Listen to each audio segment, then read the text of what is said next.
విధంగా ఆ రోజు నిజాం ప్రభుత్వంలోనే ఇది ఒక తహసీల్. కానీ ఆ రోజు మరి స్వతంత్రం వచ్చిన తర్వాత మరి ముఖ్యంగా ములుగులో చందులాల్ గారు మా మంత్రి అయిన తర్వాత ఇక్కడ నుండి ఉన్న రెవెన్యూ డివిజన్ కూడా తీసుకుపోవడం జరిగింది. ఆ విధంగా ఒక రకంగా ఆ రోజు నుండి దీనికి ఒక రకంగా ఇబ్బందికరమైన పరిస్థితులు వచ్చినాయి. జిల్లా కేంద్రాలు అయ్యేటప్పుడు ఇక్కడ ఉన్న వాళ్ళు చాలా మంది కోరుకున్నారు, మా ప్రాంతం జిల్లా అవుతుందని ఆశపడ్డారు. కానీ జిల్లా కేంద్రాన్ని పట్టించుకోకుండా పోయి ఆ రోజు ఏమున్న ఎమ్మెల్యే గారు మా ధర్మారెడ్డి గారు పోయి శ్రీకాళ ఉండడం జరిగింది. ఆ విషయం పత్రికలలో కూడా వచ్చింది. మరి అలాంటి నాయకత్వం అది. మరి 10 సంవత్సరాలు ఈ పట్టణం ఏమన్నా అభివృద్ధి చెందిందా? బీఆర్ఎస్ గవర్నమెంట్లో మీరు ఆలోచించండి. మీ కుటుంబాలు ఏమన్నా బాగుపడ్డాయా ఒకసారి ఆలోచించండి.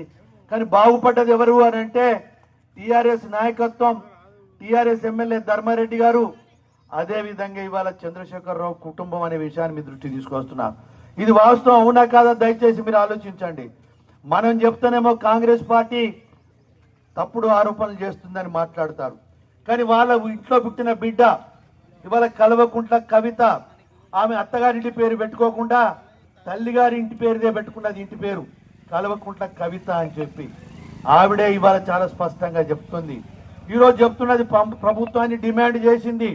వీళ్ళు తప్పులు చేశారు, మా అన్న తప్పు చేసిండు, మా బావ తప్పు చేసిండు, మా చిన్నమ్మ కొడుకు కూడా తప్పు చేసిండు, దోసుక తిన్నారు ఈ రాష్ట్ర వనరులు, ఇవాళ అవినీతితో సంపాదించిన 1000 కోట్ల వాళ్ళ దగ్గర ఉన్నాయి.